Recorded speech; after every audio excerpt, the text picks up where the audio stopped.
In the last few minutes, former FBI Director James Comey was arraigned in a Virginia courthouse where he pleaded not guilty. He was charged last month on 2 counts, making a false statement and obstruction of a political proceeding. They relate to testimony Comey gave during a Senate Judiciary Committee hearing back in 2020. NBC News Chief Justice and National Affairs correspondent Kelly O'Donnell is outside the courthouse. Joins us with the latest. Kelly, first of all, just walk us through what happened during this arraignment. Good to be with you, Joe. This is quick, but that does not make it any less consequential in terms of what this means for James Comey, former FBI director, former prominent U.S. attorney, and for the justice system in a much larger context. James Comey did enter a not guilty plea. He's represented by Patrick Fitzgerald, who himself was a longtime prominent U.S. attorney based in Chicago, had many nationally profiled cases. He's representing Comey. They said that Mr. Comey read the indictment. They waived the indictment reading in court. That's a perfunctory thing.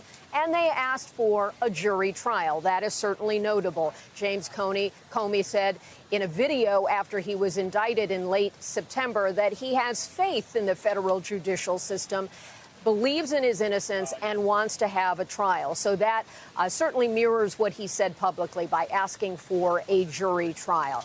Here you see the front of the courthouse. James Comey did not enter there. He was inside the courtroom, but we did not see him on the street, nor would he have seen some of the smattering of protesters who are here.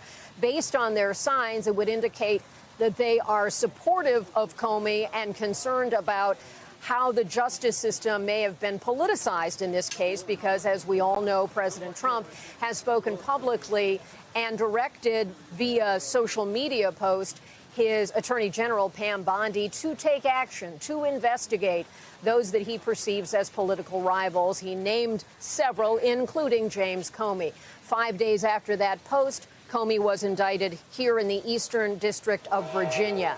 How that came about was also interesting. There had been a career prosecutor who was the U.S. attorney here. He was fired. Then an acting attorney, a U.S. attorney, was put in place. She came from the White House as a staff member to the president, a lawyer, but never a prosecutor. She had experience in insurance law and was a part of the president's defense as a private citizen, and most recently had been working in the White House. Her name, Lindsay Halligan. She presented the evidence to a grand jury that returned 2 federal charges, a false statement and obstruction of a congressional proceeding. Both of those go back to about 5 years ago when Comey was a witness, at that time in COVID, appearing on video, asked about whether he had ever authorized a leak to the news media, and he testified that he had not with respect to an issue of an investigation of the Clinton Foundation. This is not about the Russia investigation. Those are the facts from that time. The government says that they believe he lied to Congress, and that's what will be borne out in court in the process that begins today. This was the initial appearance. It will be some road ahead in the judicial process.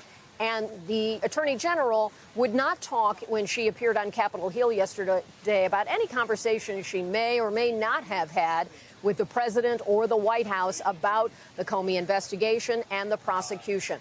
One of the questions is, was there any coordination beyond the president's very public statements about wanting retribution? James Comey had served as FBI director, was fired by President Trump in the first term. He's now a defendant in a system that he knows very well and served for a long time. Joe? Kelly, let's talk a little more about what happens next. We do have to assume that Comey's attorneys are going to try to have this case dismissed, especially when you consider that public pressure campaign from the president.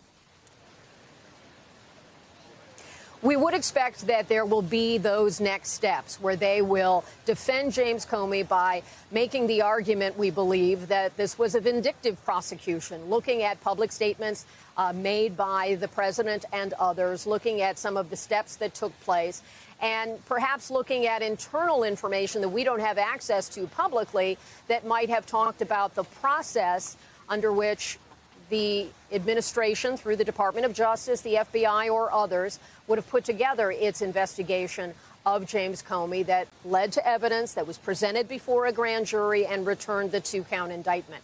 So there will be many steps ahead. There are those who believe this will be a hard case to make. It requires intent on the part of the person accused of making a false statement, not simply being wrong, but knowingly providing false information. That is part of what will be tested here, again, against that backdrop of all of the political environment of changes at the Department of Justice, many career prosecutors being fired, others leaving. Also at the FBI, a number of terminations and a different atmosphere and different approach under the Trump administration.